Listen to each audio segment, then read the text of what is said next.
Beep. Okay, can't see my lap, so might as well just sit this way anyway.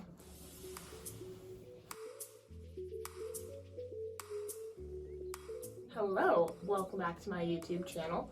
As the title suggests, in today's video, I am showing you the space transformation for one of my commercial clients.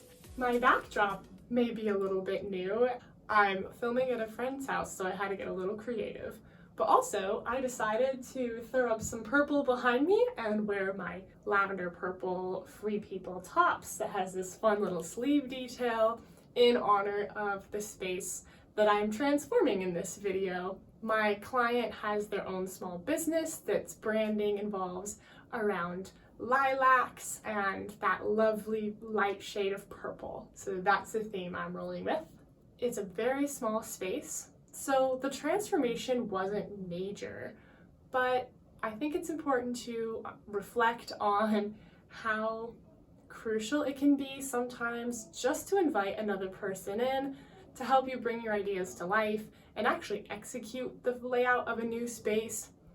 Because as a small business owner, I know how hard it is sometimes to do everything yourself, and this client of mine is in the same boat. She is a service provider in her own independently owned and operated small business, so although she had ideas of how to bring her space together, she needed my help to execute those ideas. So that's what we're doing today.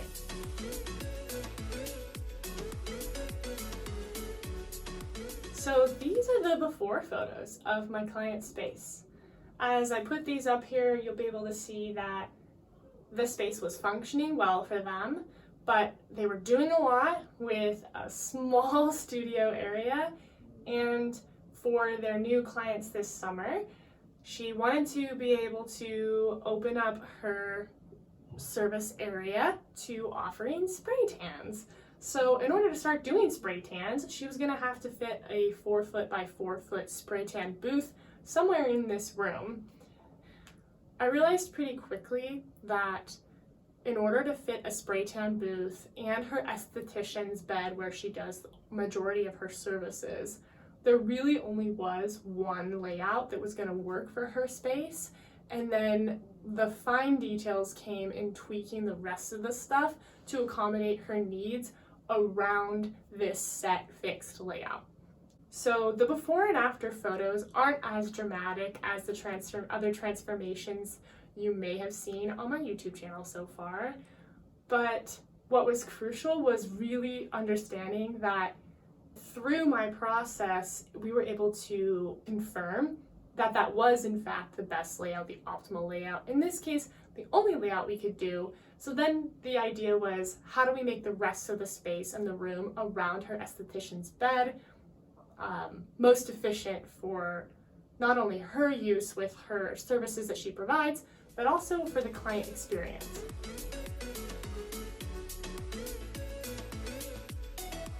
So when I started working with this client, they had a couple of needs that they knew they needed for the space.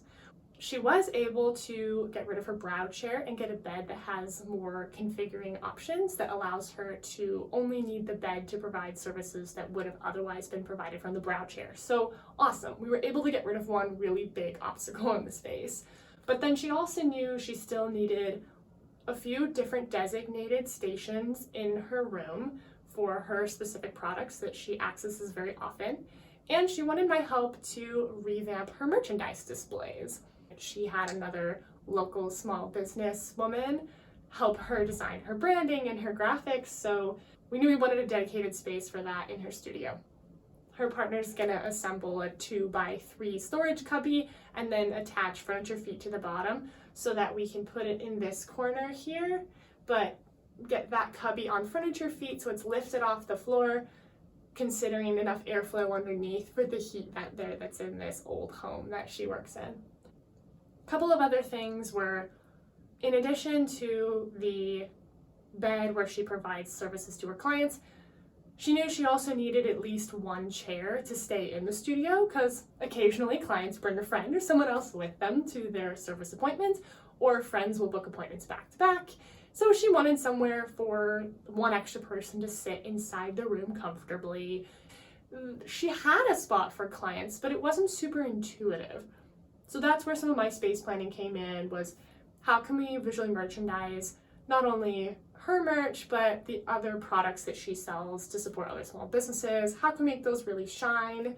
How can we have a more obvious space for her clients' belongings so that when they come in, they have a natural place to set down their things? And long-term thinking about also mounting a TV on the wall so her clients have the option to watch TV while their services are performed, accounting for a 4x4-foot spray booth, which is a pretty big obstacle, and a long-term solution where she can have a more dedicated checkout space. She had the idea to get a dividing curtain that could go up in the space so that her clients would have privacy while they were getting dressed and changed for their services without her having to totally leave the room and then have that concern that there may be theft occurring.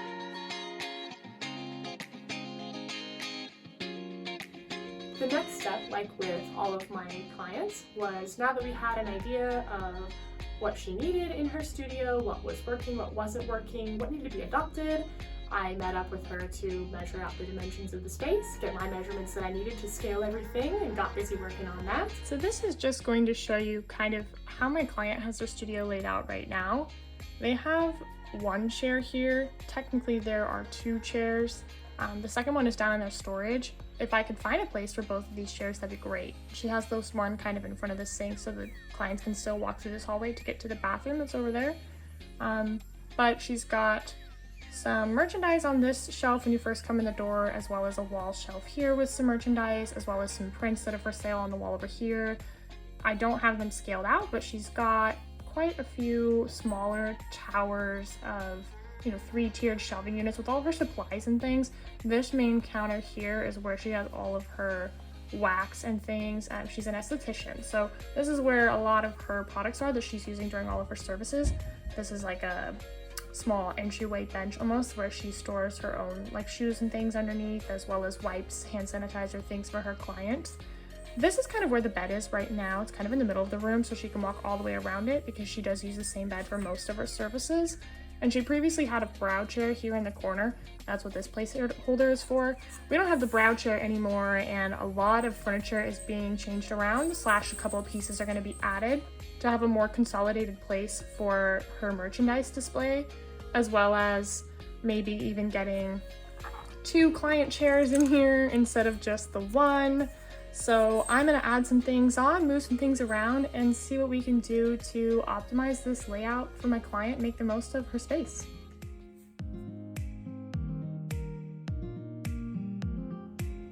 So let me show you some reveal photos.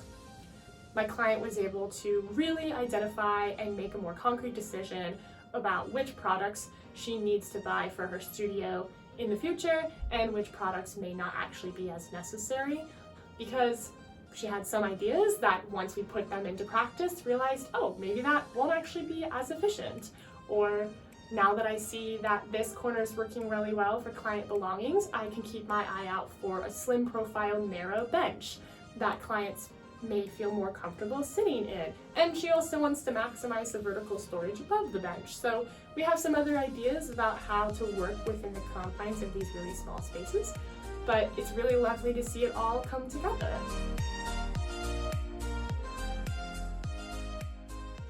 Let me know what you think of the videos.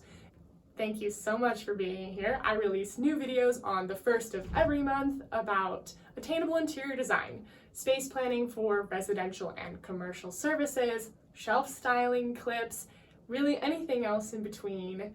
Sometimes I'm even showing you the behind the scenes look at my process of making handmade upcycled housewares and home decor. So if that interests you and you haven't already, please subscribe to follow along on my journey.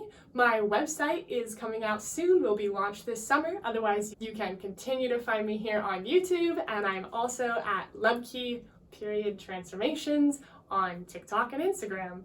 Thanks so much. See you next month. And I can't wait to see what try that again.